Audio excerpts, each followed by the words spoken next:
दूसरी जंग अजीम में हिटलर ने ये जो ज्यूज हैं इनको ढूंढ ढूंढ कर इनका कत्ल किया।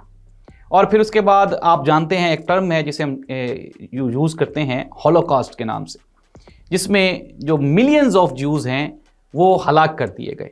दूसरी जंग अजीम के बाद ये जो ज्यूज हैं ये सारे के सारे इकट्ठा होना शुरू हो गए। इसराइल और फ़लस्तीन का ये जो मौजूदा इलाका है यहाँ पे ये इन्होंने आके अपनी बस्तियां बसानी शुरू कर दी।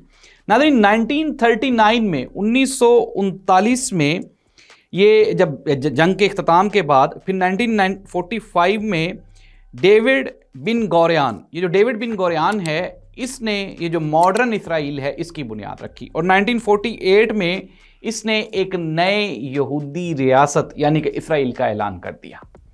और फिर उसके बाद जो यूरोप के मुख्तलिफ ममालिक हैं, यूएनओ है, इन्होंने 1948 में इसराइल को एक अलग रियासत के तौर पे मान भी लिया।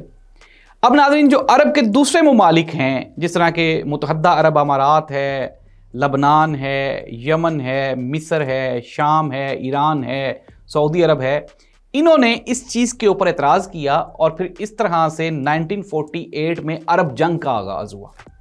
1948 में ये जो अरब जंग लड़ी गई इसमें भी जो ज्यूज हैं उनको शिकस्त हुई, लेकिन इसके बावजूद भी यूएन ने इंटरफेरेंस करके तो इनको वहाँ पे सेटलमेंट करवा दी।